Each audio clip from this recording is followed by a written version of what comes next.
अस्सलाम वालेकुम everyone. So today's topic is nucleic acid and nucleic acid असल में एक पॉलीमर है जो कि अगेन किसी मोनोमर से बना होगा और जो इसका मोनोमर है वो मोनोमर है न्यूक्लियोटाइड।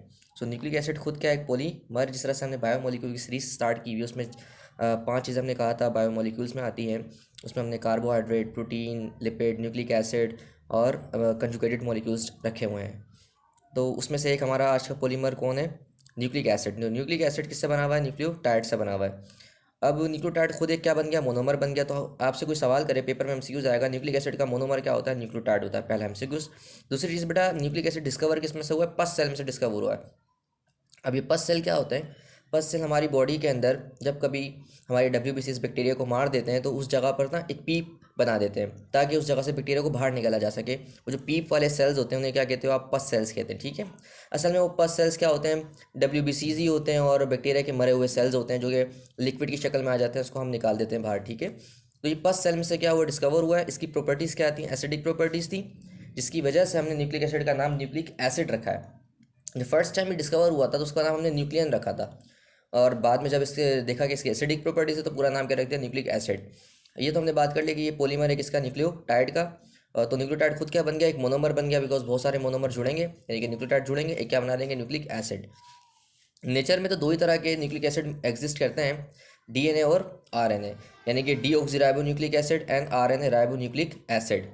अब ये DNA deoxyribo nucleic acid and RNA ribo nucleic acid ये डिटेल लेक्चर है। मतलब ये लेक्चर बहुत लंबा सा लेक्चर है, इसको हम बहुत ज़्यादा पार्ट्स में कन्वर्ट करेंगे, मे बी 4 to 5 इसके पार्ट्स बन जाएँ। तो एक तो मैं पूरा एक लेक्चर होगा जो 2-2.5 घंटे का हो सकता है, लेकिन ये मे बी इसको मैं क्या कर किस में कन्वर्ट कर दूँ? 5 to 6 10-10 20-20 मिनट्स के लेक्चर्स में, स्मॉल लेक्चर्स में कन्वर्ट कर दूँ। तो एक लेक्चर तो हम बना देंगे पूरा, और उस एक में हम पार्ट्स डाल देंगे, जिसको जो सूटेबल लगे उस तरह से देख ले से। ठीक है। अगर हम बात करें न्यूक्लिक एसिड को, तो ये बना था किसी न्यूक्लियोटाइड से ना। तो अब हमारा अगला पार्ट क्या होगा? न्यूक्लियोटाइड जो कि मोनोमर है किसका? न्यूक्लिक एसिड का। हम इस न्यूक्लियोटाइड की क्या देखेंगे? कंपोजिशन को देखेंगे। कंपोजिशन मतलब ये न्यूक्लियोटाइड बना किससे? तो न्यूक्लियोटाइड 3 चीज़ों से मिलकर बनता है। पहली चीज़ क्या है? Pentose sugar. Pentose sugar 5 carbon वाली शुगर को कहते हैं, जिसका फॉर्मूला होता है C5H10O5। ठीक है। दूसरी चीज़ जो न्यूक्लियोटाइड के अंदर मौजूद है वो क्या है? फॉस्फोरिक एसिड, जिसका फार्मूला क्या है? H3PO4। क्या फार्मूला है? H3PO4। और इसी तरह से हमारे पास क्या मौजूद है इसके अंदर? तीसरी चीज़ नाइट्रोजनियस बेस। नाइट्रोजनियस बेस एक और चीज़ बेटा पेपर में एमसीक्यूज आता है। अगर आपसे वो पूछता है कि which one of the following is the nitrogenous compound, तो हम ये आंसर में हमेशा प्रोटीन ही लगा के आ रहे होते हैं। आपने ये देखना है कि अगर प्रोटीन के साथ न्यूक्लिक एसिड भी ऑप्शन में दिया हुआ है तो याद रखना न्यूक्लिक एसिड में भी नाइट्रोजन मौजूद होता है। तो न्यूक्लिक एसिड भी एक नाइट्रोजनियस कंपाउंड है। तो आपके पास एक ऑप्शन आएगा बोथ ऑफ दीज वाला, तो आप बोथ ऑफ दीज वाला ऑप्शन लगा के आएंगे कि प्रोटीन के अंदर भी मौजूद होता है क्या? नाइट्रोजन, और न्यूक्लिक एसिड में भी क्या मौजूद होता है? नाइट्रोजन। तो याद रखना बोथ ऑफ दीज वाला ऑप्शन लगाना है, वहाँ प्रोटीन मत लगा के आ जाना। प्रोटीन भी एक नाइट्रोजनियस कंपाउंड है, लेकिन न्यूक्लिक एसिड भी एक नाइट्रोजनियस कंपाउंड है। ठीक है, क्योंकि इसमें नाइट्रोजनियस बेस मौजूद है। तो न्यूक्लियोटाइड के अंदर पहली चीज़ पेंटोज शुगर, दूसरी चीज़ फॉस्फोरिक एसिड, तीसरी चीज़ नाइट्रोजनियस बेस। अब ये जो नाइट्रोजनियस बेस है ये दो तरह के होते हैं, एक तो प्यूरिन और एक पैरामाइडिन। नाइट्रोजनियस बेस का मतलब ये है कि अगर प्यूरिन हो या पैरामाइडिन हो, इनके अंदर नाइट्रोजन लाजमी मौजूद होगा। ठीक है। अब प्यूरिन किसे कहते हैं? ये डबल रिंग स्ट्रक्चर होता है। कैसा स्ट्रक्चर होता है? Double ring structure. मतलब कि ये इस तरह से बना देता हूँ, ये एक रिंग और ये दूसरी रिंग। तो ये डबल रिंग स्ट्रक्चर होते हैं। कैसे स्ट्रक्चर होते हैं? Double ring structure. और लेकिन याद रखना है कि डबल रिंग के अंदर नाइट्रोजन लाजमी मौजूद होगा। दूसरी टाइप हमारी क्या है? पैरामाइडिन। पैरामाइडिन कैसे बेटा? सिंगल रिंग स्ट्रक्चर, यानी कि उसके अंदर रिंग कैसी होगी? एक सिंगल रिंग मौजूद होगी। ये 6 कार्बन वाली सिंगल रिंग होगी, और अगर डबल रिंग है तो हम क्या कहेंगे? वो क्या? प्यूरिन है। तो पेपर में ना बेटा स्ट्रक्चर भी बना के दिखाते हैं। तो अगर स्ट्रक्चर बना के दिखा रहे हैं तो आप देखना, अगर डबल रिंग स्ट्रक्चर है तो प्यूरिन है, और अगर वो सिंगल रिंग स्ट्रक्चर है तो आप क्या कहेंगे? पैरामाइडिन है। अब जो प्यूरिन होता है उसकी भी दो टाइप होती हैं, एडेनिन एंड ग्वानिन। और पैरामाइडिन की भी कितनी टाइप होती है? Cytosine, thymine, uracil. In short, adenine भी नाइट्रोजनियस बेस है, ग्वानिन भी नाइट्रोजनियस बेस है, साइटोसिन भी, थायमिन भी और यूरासिल भी। अब क्योंकि न्यूक्लियोसाइड की बहुत सारी टाइप्स होती हैं, तो हम न्यूक्लियोसाइड की टाइप्स में देखेंगे कि भाई एडेनिन कहाँ लग रहा है, ग्वानिन कहाँ लग रहा है, साइटोसिन कहाँ लग रहा है, थायमिन कहाँ लग रहा है और यूरासिल कहाँ लग रहा है। एक और बात कि हमेशा कोई भी न्यूक्लियोटाइड हो या न्यूक्लिक एसिड का कोई भी पार्ट हो, उसके अंदर पेंटोज शुगर और फॉस्फोरिक एसिड तो कांस्टेंट रहते हैं, नाइट्रोजनियस बेस क्या होते रहते हैं? चेंज होते रहते हैं। उसका रीज़न क्या है? क्योंकि इसके पास 5 वैरायटियाँ हैं नाइट्रोजनियस बेस के पास, adenine, guanine, cytosine, thymine, uracil. तो पेपर में अगर एमसीक्यूज आ जाए ये या फिर एमडीकेट में, नीट में कहीं एमसीक्यूज आ जाए कि भाई न्यूक्लिक एसिड के अंदर वेरिएबल फैक्टर क्या है, तो आप बताएंगे नाइट्रोजनियस बेस वेरिएबल फैक्टर है। जैसे नाइट्रोजनियस बेस चेंज होगा, न्यूक्लिक एसिड भी क्या हो जाएगी, चेंज हो जाएगी। ठीक इस तरह से प्रोटीन के अंदर हम कह रहे थे क्या चेंज, आर यानी अमाइनो एसिड के अंदर, सॉरी अमाइनो एसिड के अंदर आर ग्रुप चेंज होने की वजह से अमाइनो एसिड चेंज हो जाती है। इसी तरीके से हमारे पास न्यूक्लिक एसिड के अंदर जो न्यूक्लियोटाइड है वो भी चेंज हो जाता है according to the nitrogenous base. अगर एडेनिन लगा होगा तो न्यूक्लियोटाइड अलग है। तो इस तरह से मैं आपसे सवाल करूँ कितने टाइप के न्यूक्लियोटाइड मौजूद है, तो आप बोलेंगे 5 टाइप के न्यूक्लियोटाइड मौजूद है। बिकॉज नाइट्रोजनियस बेस अगर एडेनिन लगता है, एडेनिन वाला न्यूक्लियोटाइड बन जाएगा।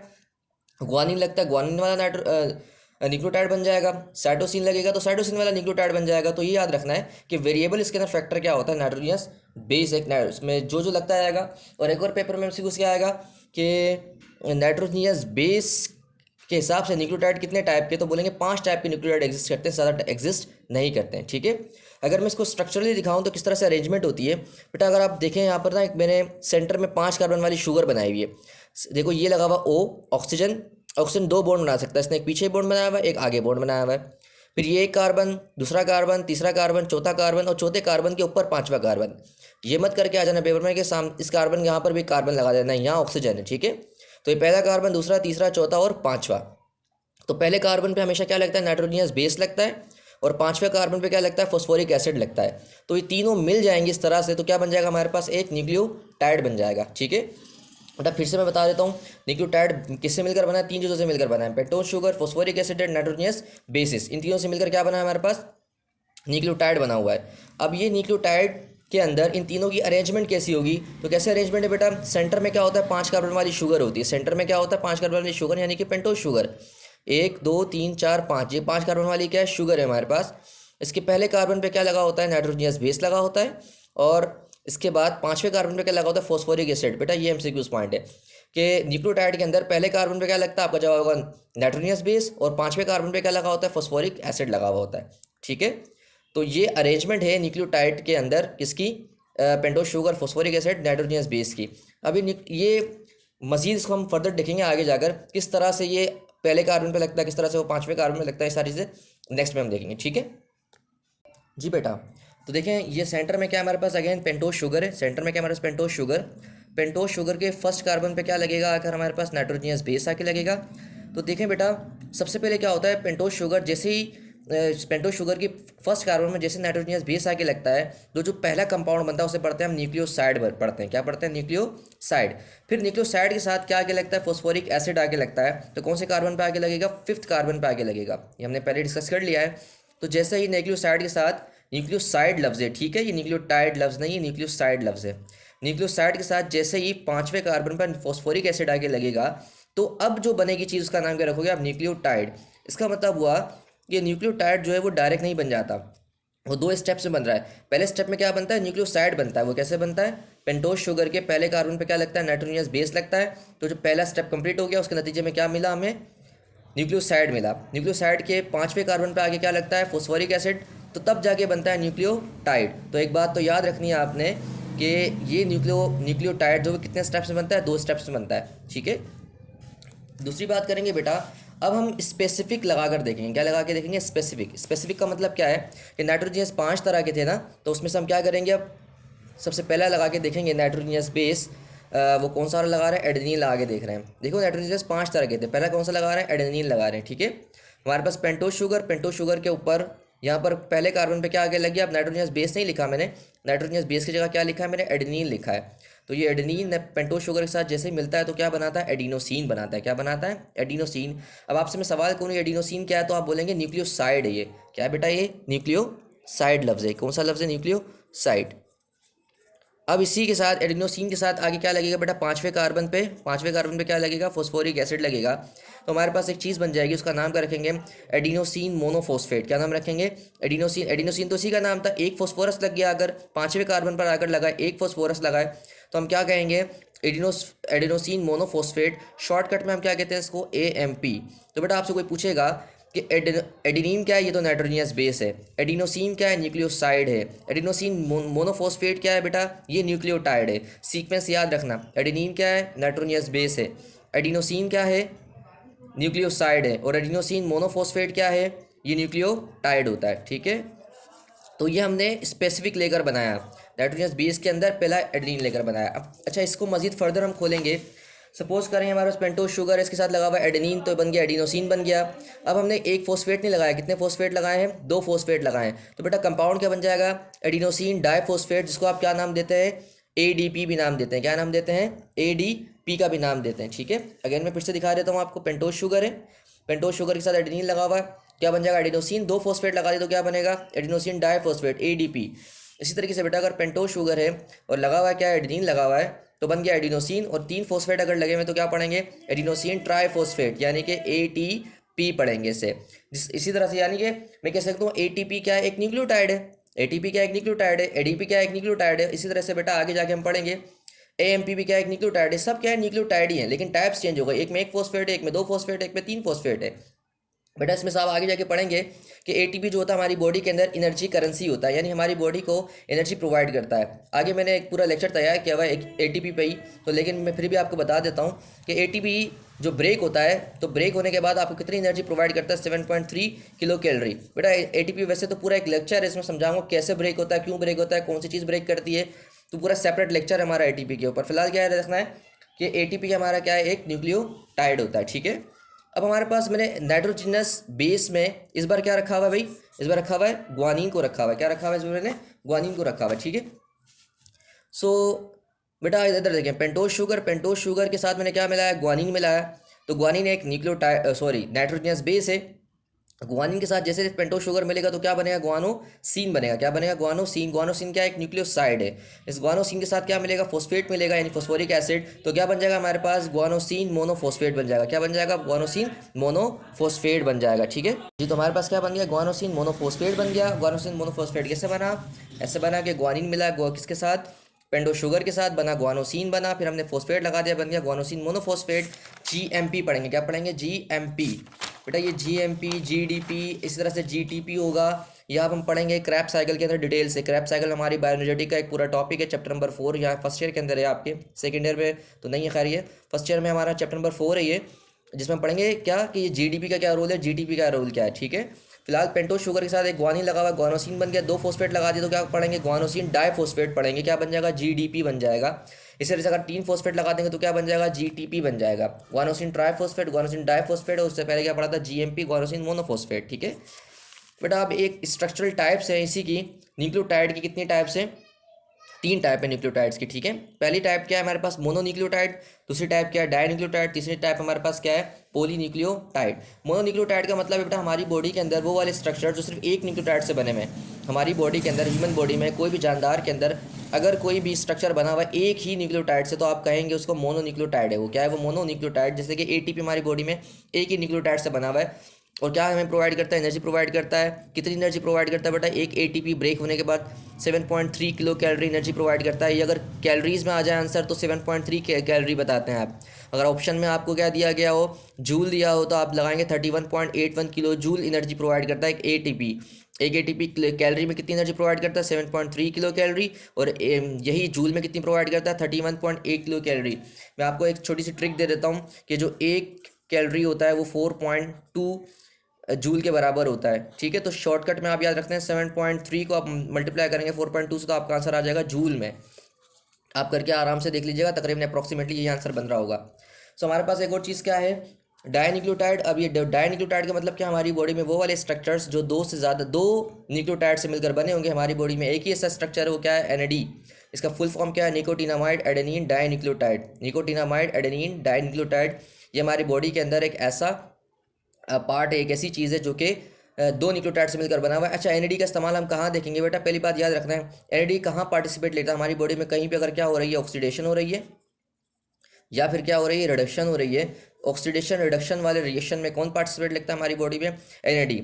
एनएडी के पास हाई क्वालिटी ये है कि ये H+ को एक्सेप्ट भी कर सकता है, ये H+ को लॉस भी कर सकता है। तो जब H+ को क्या करेगा? एक्सेप्ट करेगा, तो दूसरे कंपाउंड को क्या कर देगा? ऑक्सीडाइज कर देगा। अगर ये H+ को लॉस करेगा, दूसरे कंपाउंड्स को रिड्यूस कर देगा। तो एनएडी हमारी बॉडी में ऑक्सीडेशन रिडक्शन रिएक्शन में इस्तेमाल होता है। इसको हम ग्लाइकोलिसिस में ही पढ़ेंगे, इसको फोटोसिंथेसिस के अंदर भी पढ़ेंगे, इसके लाइट रिएक्शन, डार्क रिएक्शन, बहुत सारे हमारे पास चीज़ें जिसके अंदर हम इसको इस्तेमाल देखेंगे एनएडी का। ठीक है, एनएडी के अंदर बेटा हमारा एक क्या मौजूद होता है? हमारा एक कोएंजाइम भी मौजूद होता है, या फिर हम कह सकते हैं हमारी बॉडी का एक विटामिन भी मौजूद होता है, वो कौन सा विटामिन होता है हमारी बॉडी का, यस हमारी बॉडी का जो इसके अंदर मौजूद होता है, क्या मौजूद होता है, एक नाम क्या है भाई, नाम है इसका हमारे पास निकोटीन। क्या नाम है, निकोटीन। निकोटीन होने की वजह से ही हमने इसका नाम क्या रखा, निकोटीनामाइड एडेनिन डाइन्यूक्लियोटाइड रखा है, ठीक है। हमारे पास अगली चीज़ क्या है, पोलीन्यूक्लियोटाइड है। ये पोलीन्यूक्लियोटाइड जो है उसकी टाइप्स में दो हैं, डीएनए और आरएनए। तो अब जो हमारा नेक्स्ट टॉपिक होगा सर में वो क्या होगा, डीएनए और आरएनए डिटेल से। बट डीएनए के ऊपर तो पूरा एक लॉन्ग सवाल भी आता है पेपर के अंदर, तो हम जो पढ़ने जा रहे हैं वो डीएनए और डिटेल से पढ़ेंगे। ये सेकेंड ईयर वाले बच्चों को भी काम आएगा, एनटीएस वाले को भी काम आएगा, प्लस ये नीट वालों को भी काम आएगा। DNA is very important for the MCQs purpose, right. जी बेटा डीएनए असल में है क्या, अगर हम डिटेल से बात करेंगे, डिटेल लेक्चर तो हमारा ये रखा हुआ है, डिटेल लेक्चर है। पहले हम ये समझ रहे हैं डीएनए है क्या। असल में डीएनए जो है असल में दो पॉलीन्यूक्लियोटाइड चेन होती है। हमने देखा था डीएनए और आरएनए दोनों क्या होता है, पॉलीन्यूक्लियोटाइड चेन है, मतलब कि बहुत सारे न्यूक्लियोटाइड मिलकर क्या बना रहे हैं, एक डीएनए को और आरएनए को बना रहे हैं, ठीक है। तो हमारे पास जो डीएनए होता है, डीएनए के दो चेन एक साथ होती है और ये आपस में क्या होती है, एक दूसरे के साथ उलझी हुई होती है। ये जो उलझा हुआ स्ट्रक्चर है इसको हम पढ़ते हैं हेलिक्स। क्या पढ़ते हैं, हेलिक्स है। हेलिक्स का मतलब क्या होता है, जिस तरह से ये दोनों चेन है ये आपस में क्या है, स्पायरली अरेंज है। कैसी अरेंज है, स्पायरली। जिस तरह से स्क्रू होता है वैसे स्पायरली क्या अरेंज होती है दोनों चेन। दोनों में क्या होंगे, न्यूक्लियोटाइड मौजूद होंगे। तो बेटा एक चेन तो हमारी ये रही, ठीक है, जो नीचे तक गई हुई है।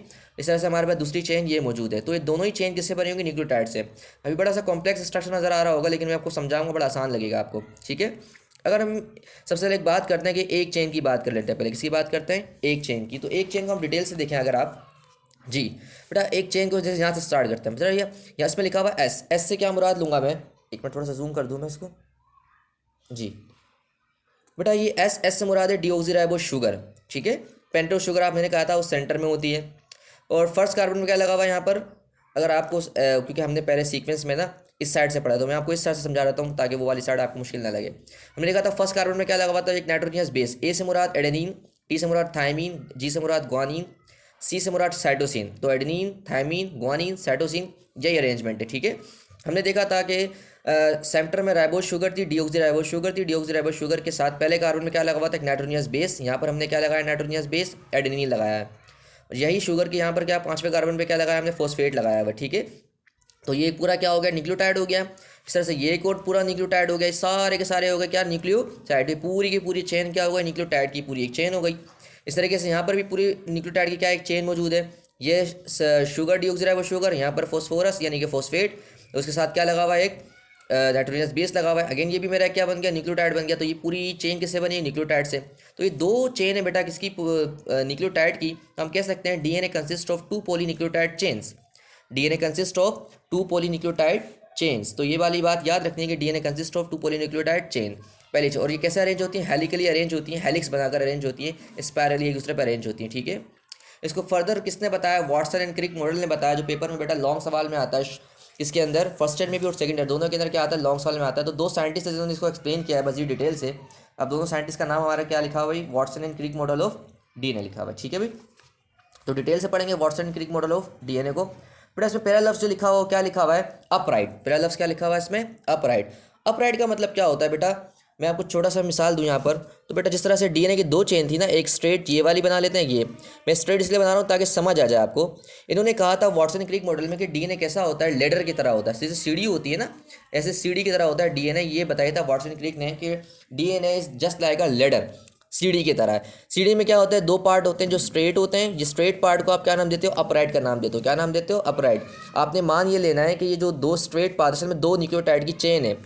असल में तो ये ऐसे ऐसे होते हैं, ठीक है, दोनों आपस में एक दूसरे पर उलझे हुए होते हैं। मैं स्ट्रेट करके समझा रहा हूँ ताकि समझ आ जाए। तो ये जो स्ट्रेट ये नज़र आ रही है पॉलीन्यूक्लियोटाइड चेन्स है। और ये अपराइट किससे बने हुए बेटा, लिखा हुआ है डीऑक्सीराइबोस शुगर से और फॉस्फेट से बने हुए। किससे बने हुए, डीऑक्सीराइबोस शुगर एंड फॉस्फेट से बने हुए। यहाँ पर देखें, अगर हम गौर से देखें तो ये अगर ये एक चेन को आप देखें, ये भी क्या अपराइट, और दूसरे वाले को आप देखें, ये भी क्या हमारे पास अपराइट है, ठीक है। अपराइट बना हुआ किससे, डीऑक्सीराइबोस शुगर और फॉस्फेट से, डीऑक्सीराइबोस शुगर और फॉस्फेट से। तो ये जो लाइन असल में बनी हुई है, ये लाइन किससे बनाई गई है, डीऑक्सीराइबोस शुगर एंड फॉस्फेट से बनाई गई है, ठीक है। ये बात याद रखनी है। नेक्स्ट पार्ट हम क्या देखेंगे, रंग्स। अब रंग्स किसे कहते हैं बेटा, सीढ़ी के दरमियान में इस पर आप पाँव रखकर चढ़ते हैं, वो दरमियान वाली चीज़ को आप क्या पढ़ते हैं, रंग्स पढ़ते हैं। क्या पढ़ते हैं, रंग्स। जो लफ्जी मायने नहीं, ये रंग्स नहीं है, रंग्स है, ठीक है। ये एन भी आएगा सेंटर में। रंग्स लफ्ज़ है। रंग्स क्या है, असल में जो सेंटर वाला पार्ट होता है सीढ़ी का, उसे क्या पढ़ते हैं, रंग्स पढ़ते हैं। अभी जो सेंटर वाला पार्ट है असल में किससे बनाया हुआ है, पेयर्ड नाइट्रोजनियस बेस से बनाया हुआ है। किसने बनाया हुआ है, पेयर्ड नाइट्रोजनियस बेस में बनाया हुआ है। अब इस डायग्राम में देखते हैं, समझते हैं डिटेल से। अगर आप देखें सेंटर वाला पार्ट, जो सेंटर वाला पार्ट है यहाँ पर किससे बनाया हुआ है, पेयर्ड नाइट्रोजनियस बेस ने। ये भी नाइट्रोजनियस बेस है, ये भी नाइट्रोजनियस बेस है, आपस में क्या हुआ है, पेयर बनाया हुआ है इन लोगों ने। तो इस पेयरिंग की वजह से सेंटर में एक लाइन बन रही है। तो सेंटर वाली लाइन जो बन रही है किसकी वजह से बन रही है, पेयर्ड नाइट्रोजनियस बेस की वजह से बन रही है। तो मैं कह सकता हूँ कि जो अपराइट बना हुआ है वो किससे बना हुआ है, डिऑक्सीराइबोस शुगर से और फॉस्फेट से बना हुआ है। जबकि जो रंग्स बने हुए हैं सेंटर वाले पार्ट्स वो किससे बने हुए हैं, एडेनिन और थायमिन, ग्वानिन और साइटोसिन यानी कि न्यूक्लियो नाइट्रोजनियस बेस से बने हुए हैं, पेयर्ड नाइट्रोजनियस बेस से। यहाँ तक बात क्लियर है। अगली बात क्या कह रहा है बेटा, पेयरिंग। पेयरिंग का मतलब समझा देता हूँ बेटा। इन लोगों ने वाटसन क्रिक मॉडल ने क्या देखा, जब कभी भी देख रहे थे डीएनए के अंदर जहाँ जहाँ एडेनिन था उसके सामने हमेशा थायमिन मिल रहा था, जहाँ जहाँ ग्वानिन था उसके सामने हमेशा साइटोसिन मिल रहा था।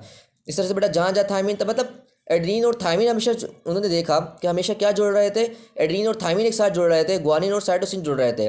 कभी भी ऐसा नहीं देखा कि एडेनिन साइटोसिन से मिल गया हो, थायमिन ग्वानिन से मिल गया हो, कभी ऐसा नहीं देखा। उन्होंने क्या देखा, पूरे डीएनए के अंदर एडेनिन हमेशा थायमिन से मिल रहा है, ग्वानिन हमेशा साइटोसिन से मिल रहा है। इस तरह से यहाँ थायमिन था तो उसके साथ क्या मिला, एडेनिन मिला। यहाँ साइटोसिन के सामने क्या मिला, ग्वानिन मिला। यहाँ साइटोसिन के साथ क्या मिला, ग्वानिन मिला। एडेनिन ने तो थायमिन। इसका मतलब जोड़ी किस तरह से, एडेनिन हमेशा मिलेगा थायमिन के साथ, थायमिन हमेशा मिलेगा एडेनिन के साथ, ग्वानिन हमेशा मिलेगा साइटोसिन के साथ, साइटोसिन हमेशा मिलेगा किसके साथ, ग्वानिन के साथ।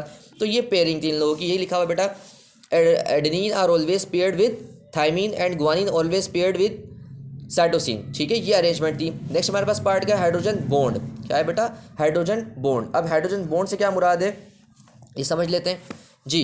बेटा आप देखें एडेनिन और ग्वानिन के अंदर, क्या देखें आप, एडेनिन और ग्वानिन के, सॉरी एडेनिन और थायमिन के अंदर, एडेनिन और थायमिन के अंदर 2 हाइड्रोजन बॉन्ड मौजूद होते हैं। ग्वानिन और साइटोसिन के दरमियान 3 हाइड्रोजन बॉन्ड मौजूद होते हैं। फिर से बेटा थायमिन और एडेनिन आ गए तो कितने बॉन्ड है, 2 हाइड्रोजन बॉन्ड मौजूद है। फिर ये साइटोसिन और ग्वानिन आ गए तो कितने हैं, 3 हाइड्रोजन बॉन्ड मौजूद है। फिर ये साइटोसिन और ग्वानिन है तो कितने होंगे, 3। जहाँ जहाँ साइटोसिन और ग्वानिन होगा वहाँ 3 हाइड्रोजन बॉन्ड होंगे, जहाँ एडेनिन और थायमिन होंगे वहाँ 2 हाइड्रोजन बॉन्ड होंगे। ठीक है।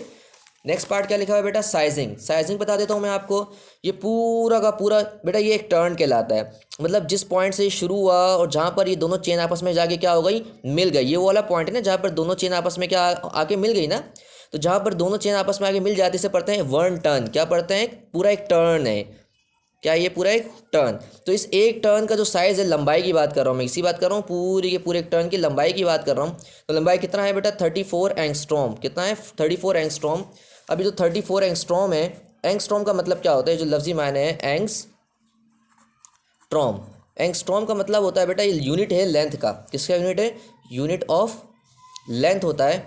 और इस एंगस्ट्रॉम की जो वैल्यू होती है वो किसके बराबर होती है, एंगस्ट्रॉम की जो वैल्यू होती है वो बराबर होती है 10 एक्सपोनेंट -10 मीटर के। ठीक है, एक्सपोनेंट -10 मीटर के बराबर होती है। तो मैं इसको ऐसे भी लिख सकता हूँ, इधर देखें 34 एक्सपोनेंट -10 मीटर भी लिख सकता हूँ, क्योंकि एंगस्ट्रॉम का मतलब होता है एक्सपोनेंट 10 मीटर्स। ठीक है। तो जो लेंथ है बेटा एक टर्न की, length of the 1 turn, length of 1 turn is about 34 angstrom. तो कितनी है, अबाउट 34 एंगस्ट्रॉम है। ठीक है। अगर हम बात करें किसकी, चौड़ाई की, तो ये जो चौड़ाई है इसकी पूरे एक टर्न की, यहाँ से लेकर यहाँ तक जो चौड़ाई मौजूद है उस चौड़ाई कितनी है इस एक टर्न की, तो ये बेटा 20 एंगस्ट्रॉम। कितनी है बेटा, 20 एंगस्ट्रॉम। तो बेटा इधर देखें जो लिखी मैंने, width of the 1 turn is about 20 angstrom.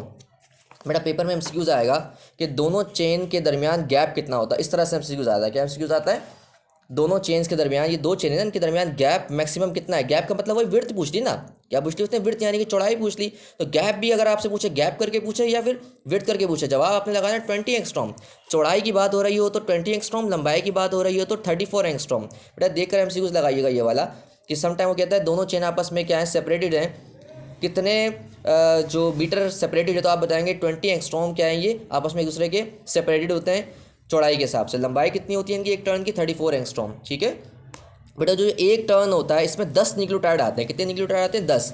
तो वैसे तो मैंने यहाँ पर पूरे नहीं करें, फिर भी मैं गिन लेता हूँ 1 2 3 4 5 6 7 8 9 10। ये ज़्यादा बन गए, लेकिन याद रखना है कि एक पूरे टर्न के अंदर कितने न्यूक्लियोटाइड आते हैं, 10 न्यूक्लियोटाइड आते हैं। कितने न्यूक्लियोटाइड आते हैं, 10 न्यूक्लियोटाइड आते हैं। ठीक है। तो ये लिखा हुआ बेटा हमारे पास साइजिंग के अंदर, इधर देखें लेंथ लिखी हुई है, कितनी लिखी हुई है लेंथ, 34 एंगस्ट्रॉम, और वेट कितनी लिखी हुई है, 20 एंगस्ट्रॉम। ठीक है। पोजीशन बता देते हैं बेटा, अब इसकी पोजीशन क्या है मैं आपको थोड़ी सी वो बता दूं डिटेल से। पोजीशन किस तरह से हम बनाते हैं, देखें पूरी की पूरी पोजीशन के ऊपर काम करते हैं अभी। तो बेटा अब हमने जो समझना है वो पोजीशन को समझना है। पोजीशन का मतलब क्या होता है, डीएनए की जो एक चेन होती है वो एक चेन मूव करती है from 5 prime to 3 prime direction, और दूसरी जो मूव करती है वो करती है 3 प्राइम टू 5 प्राइम पोजीशन। अब 5 प्राइम टू 3 प्राइम का मतलब क्या होता है और 3 प्राइम टू 5 प्राइम का मतलब क्या होता है वो डिटेल से पढ़ते हैं, ठीक है। पूरा का पूरा लेक्चर यहाँ पर मौजूद है जी। बेटा 5 प्राइम का मतलब कि आपको नज़र आ रहा होगा एक सेंटर में क्या है, शुगर है, 5 कार्बन वाली शुगर है, एक कार्बन, दूसरा कार्बन, तीसरा कार्बन, चौथा कार्बन, पांचवा कार्बन और उसके साथ फॉस्फेट लगा हुआ है, ठीक है। पहले कार्बन के साथ क्या लगा हुआ है, नाइट्रोजनस बेस लगा हुआ है, और पांचवें कार्बन के साथ फॉस्फेट लगा हुआ है, ठीक है। अब आप देखें तो पांचवा एंड इसका ऊपर नज़र आ रहा होगा, मतलब कि 5 कार्बन नज़र आ रहा है इसका, ठीक है। ये पहला एक न्यूक्लियोटाइड है, ये दूसरे न्यूक्लियोटाइड के साथ क्या करेगा, जुड़ेगा। ये दूसरा न्यूक्लियोटाइड है हमारा, इसका पहला कार्बन, पहले तो ये आपका क्या है, डिऑक्सीराइबोस शुगर। डिऑक्सीराइबोस शुगर के पहले कार्बन पर नाइट्रोजनस बेस लगेगा, दूसरा कार्बन, तीसरा कार्बन, चौथा कार्बन, पांचवा कार्बन के साथ क्या लगेगा, फॉस्फेट लगेगा, ठीक है। तो हमारे पास क्या मौजूद है, ये दूसरा न्यूक्लियोटाइड मौजूद है। अभी जो दूसरा न्यूक्लियोटाइड है इसका जो पांचवा कार्बन है ये है ना वो, और उसका जो तीसरा कार्बन है ये आपस में क्या बनाते हैं, बॉन्ड बनाते हैं। क्या बनाते हैं, बॉन्ड। जिस बॉन्ड की वजह से आपस में जुड़ जाते हैं और ये पूरे जुड़ते हुए पूरी क्या बनती है, एक चेन बन जाती है, जैसे हम कहते हैं पॉलीन्यूक्लियोटाइड चेन कह देते हैं, ठीक है। तो याद रखना, पहले न्यूक्लियोटाइड का तीसरा कार्बन और दूसरे न्यूक्लियोटाइड का पांचवा कार्बन आपस में क्या मिलके बनाते हैं, बॉन्ड बनाते हैं। और जो बॉन्ड बनाते हैं इस बॉन्ड का नाम क्या होता है, इस बॉन्ड का नाम होता है फॉस्फोडाइस्टर बॉन्ड। क्या होता है, फॉस्फोडाइस्टर बॉन्ड कहते हैं, ठीक है। अब फॉस्फोडाइस्टर बॉन्ड पे बहुत बड़ा सा लेक्चर है मेरा ना, डिटेल से, कि फॉस्फोडाइस्टर बॉन्ड बनता कैसे है। फिलहाल क्या याद रखना है आपने कि पहले न्यूक्लियोटाइड का तीसरा कार्बन, दूसरे न्यूक्लियोटाइड का पांचवा कार्बन आपस में मिलकर क्या बनाते हैं, बॉन्ड बनाते हैं। इस बॉन्ड का नाम क्या होता है, फॉस्फोडाइस्टर बॉन्ड। तो मैं कह सकता हूँ कि बेटा पहले वाले न्यूक्लियोटाइड का पांचवा कार्बन क्या फ्री है, जबकि तीसरा कार्बन क्या बनाने में पार्टिसिपेट ले रहा है, बॉन्ड बनाने में पार्टिसिपेट ले रहा है। दूसरे न्यूक्लियोटाइड का पांचवा कार्बन क्या है बेटा, बॉन्ड बनाने में हिस्सा ले रहा है। इस तरह से बेटा दूसरे न्यूक्लियोटाइड का तीसरा कार्बन क्या करेगा, दूसरा न्यूक्लियोटाइड है ये, इसका तीसरा कार्बन क्या करेगा, इसके पांचवें के साथ क्या बनाएगा, बॉन्ड बनाएगा। इसे करते करते पूरी क्या बनेगी, एक चेन बनेगा। जो चेन बनेगी उस चेन के जो आखिरी वाला न्यूक्लियोटाइड होगा उसका तीसरा वाला पार्ट क्या होगा, फ्री होगा, तीसरा कार्बन क्या होगा, फ्री होगा। जिस तरह से पहले न्यूक्लियोटाइड का पांचवा कार्बन क्या फ्री चल रहा है, उसने बॉन्ड नहीं बनाया हुआ अभी, वो सबसे पहला न्यूक्लियोटाइड है। तो सबसे इस पूरी चेन का जो सबसे आखिरी वाला न्यूक्लियोटाइड होगा उसका जो तीसरा कार्बन होगा वो फ्री होगा। तो मैं कह सकता हूँ जो पहली चेन है वो कहाँ से कहाँ मूव कर रही है, फ्रॉम अप टू डाउनवर्ड। कैसे, 5 प्राइम टू 3 प्राइम, यानी कि पांचवें कार्बन से शुरू हो रही है और तीसरे कार्बन में क्या हो रही है, खत्म हो रही है। तो ये जो अरेंजमेंट है क्या कहलाएगी, 5 प्राइम टू 3 प्राइम। जो डीएनए के अंदर दूसरी वाली चेन होगी, अपोजिट वाली चेन, वो उल्टी लगी हुई होगी। कैसी लगी हुई होगी, उल्टी। उल्टी का मतलब ये कि जहाँ ये चेन खत्म होगी वहाँ से ये वाली चेन क्या होगी, शुरू होगी। तो आप कह सकते हैं कि जहाँ जो दूसरी चेन है उसकी स्टार्ट कहाँ से, 5 प्राइम टू 3 प्राइम इस तरह से होगी। जैसे इसकी डायरेक्शन क्या थी, 5 प्राइम टू 3 प्राइम ऐसे थी, यानी कि डाउनवर्ड। तो दूसरी वाली चेन की डायरेक्शन क्या होगी, 5 प्राइम टू 3 प्राइम, लेकिन डायरेक्शन क्या होगी, अपवर्ड, ठीक है। अगर आपसे कोई पूछे कि दोनों चेनों के अंदर क्या फ़र्क आता है, तो फ़र्क क्या बताएंगे, पहली चेन में 5 प्राइम टू 3 प्राइम होता है और दूसरी चेन के अंदर 3 प्राइम टू 5 प्राइम होता है, क्योंकि वो उल्टी लगी हुई होती है। कैसी लगी हुई होती है, उल्टी। पहली चेन कैसी होती है, 5 प्राइम टू 3 प्राइम, दूसरी चेन क्या होती है, 3 प्राइम टू 5 प्राइम, क्योंकि ये उल्टी लगी हुई होती है, ठीक है। तो बेटा यही हमने पढ़ा था। नेक्स्ट टाइम जी क्या है भाई, पोजीशन में पहली चेन कैसे लगी है, 5 प्राइम टू 3 प्राइम, और दूसरी वाली कैसी लगी हुई है, फ्रॉम 3 प्राइम टू 5 प्राइम लगी हुई है, ठीक है। ये बात हमने डिस्कस कर ली है कि जो न्यूक्लियोटाइड है, नंबर ऑफ न्यूक्लियोटाइड्स है वो ईच टर्न के अंदर कितने होते हैं, 10 पेयर मौजूद है, 10 बेस पेयर, यानी कि आप कह सकते हैं 10 न्यूक्लियोटाइड मौजूद होते हैं किसके अंदर, एक किस टर्न के अंदर, ठीक है। ये था हमारा डीएनए और का स्ट्रक्चर, जो कि लॉन्ग सवाल में पेपर में आएगा इंशाल्लाह। अब अगर फिर भी कोई क्वेरी रहेगी तो आप कमेंट में बता दीजिएगा, मैं उसे भी सॉल्व करने की कोशिश करूंगा, ठीक है। नेक्स्ट पार्ट हम शुरू करेंगे, difference between DNA and RNA, ठीक है। तो बेटा डीएनए और आरएनए में क्या फ़र्क है, पहली बात तो याद रखना कि डीएनए डीऑक्सीराइबोस शुगर से बना होता है और आरएनए जो होता है वो राइबोस शुगर से बना होता है। फ़र्क क्या होता है मैं बताता हूँ। लेकिन डीएनए में कितने स्ट्रैंड होते हैं, 2 स्ट्रैंड। डबल स्ट्रैंड का मतलब क्या होता है, इसमें 2 चेन होती है। कितनी चेन होती है, 2 चेन, हमने अभी देखा था। आरएनए में कितनी चेन होती है, एक ही चेन होती है पॉलीन्यूक्लियोटाइड की। डीएनए बेटा, डीएनए के अंदर जो शुगर है वो कौन सी वाली शुगर है, डीऑक्सीराइबोस शुगर, यानी कि एक ऑक्सीजन क्या होगा, ऐसी शुगर इसमें एक ऑक्सीजन क्या होता है, कम, C5H10O4 है, O5 नहीं है। तो ऐसी शुगर इसके अंदर एक ऑक्सीजन क्या होगा, कम होगा, उसे कहेंगे डीऑक्सीराइबोस शुगर। और डीएनए के अंदर जो शुगर होती है वो डीऑक्सीराइबोस शुगर होती है, ठीक है, एक कम ऑक्सीजन वाली। तो आपसे पेपर में एमसीक्यू जाएगा कि ये ऑक्सीजन किस कार्बन से कम होता है, तो थर्ड कार्बन से बेटा क्या होता है, सेकंड कार्बन से ऑक्सीजन क्या होता है, गायब होता है। आप जाएंगे बेटा जो पूरा मैं आपको ना पर चले एक स्ट्रक्चर बना के भी दिखा दूंगा, जिसमें दिखा दूंगा कि डीऑक्सीराइबो शुगर में से जो एक ऑक्सीजन गायब है वो किस कार्बन से गायब है, कार्बन नंबर 2 से गायब है। ये एमडीकेट वालों के लिए एमसीक्यूज है भाई, ठीक है। आरएनए के अंदर बेटा राइबो शुगर, यानी कि राइबोस का मतलब क्या होगा, C5 है, H10 है और O भी क्या है, 5 है, ठीक है।